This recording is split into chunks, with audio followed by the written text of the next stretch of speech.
Bonjour à tous, le gouvernement n'a pas réussi à sauver les ZFE. L'Assemblée nationale a adopté hier la loi de simplification économique, un texte qui comprend la suppression des zones à faible émission en vigueur, notamment à Dijon. L'amendement de l'exécutif qui proposait aux collectivités volontaires de pouvoir rétablir ce dispositif a donc été rejeté. À noter que les députés socialistes et apparentés ont déjà saisi le Conseil constitutionnel. Le projet de loi, lui, doit être voté aujourd'hui par le Sénat. Important feu de véhicule hier sur l'autoroute A36 dans le Nord Jura. Les faits se sont produits à hauteur de l'Avant-les-Dolles en début d'après-midi.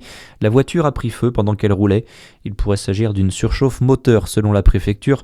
Dans le sens Mulhouse-Beaune, on a relevé jusqu'à 10 km de bouchons en conséquence vers 16h hier. À Besançon, toutes les roues des nouveaux cycles Vélocité vont être changées. La raison, les nouveaux vélos arrivés en 2025 se font remarquer depuis par un bruit désagréable lorsque les températures baissent notamment. Les témoignages sont nombreux et le spécialiste du mobilier urbain JC Déco va procéder au remplacement de tous les pneus. Le nombre de trajets en Vélocité qui a progressé de 18% en 2025 selon Keolis à Besançon. Une quarantaine de personnes mobilisées devant la préfecture de la Côte d'Or à Dijon hier soir. Ils répondaient à un appel du syndicat Solidaire 21 qui souhaitait un rassemblement pour protester contre la hausse des prix des carburants ces dernières semaines depuis le début de la guerre au Moyen-Orient. Le syndicat demande des augmentations immédiates de salaire, une revalorisation des prestations sociales et un blocage des prix à la pompe. Et justement, dans le reste de l'actualité, le gouvernement envisage d'encadrer les marges des distributeurs sur les carburants. Un décret destiné à éviter les surprofits au-delà du seuil d'1,71 € pour le gazole et l'essence.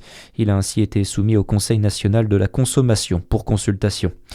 Et puis en football, le champion d'Europe a tenu son rang. Le Paris Saint-Germain s'impose une nouvelle fois 2-0 à Liverpool en quart de finale retour de la Ligue des Champions. Prestation encore une fois très solide des Parisiens malgré les assauts des Reds. Le gardien Matvei Safonov et Marquinhos ont été excellents avant de voir Ousmane Dembélé inscrire un doublé. Le Ballon d'Or parisien très heureux au micro de Canal+. On est en Ligue des Champions en quart de finale. Dans un stade comme ça, même si on a gagné 2-0 à l'aller, on savait que ça allait être difficile. De toute façon, il n'y a pas de match facile en Champions League. Il faut souffrir pour aller au bout de cette compétition. Voilà, en première mi-temps, on a eu des occasions où je pense qu'on a un peu maîtrisé ce match en première mi-temps. Surtout en deuxième, ça a été un peu plus compliqué. Mais c'est normal, c'est la Ligue des Champions. Il n'y a que des bonnes équipes. Donc, après, on ressort sur cette double confrontation avec 2 victoires. Donc, c'est très bien. Dans l'autre quart de finale hier soir, l'Atlético de Madrid a été battu par Barcelone 2-1. Mais c'est bien l'Atlético d'Antoine Griezmann qui rejoint les demi-finales. Ce soir, les 2 derniers quarts de finale avec notamment le Bayern Munich qui accueille le Real Madrid après s'être imposé 2-1 au match aller, coup d'envoi à 21h. À suivre, c'est votre météo sur Fréquence Plus.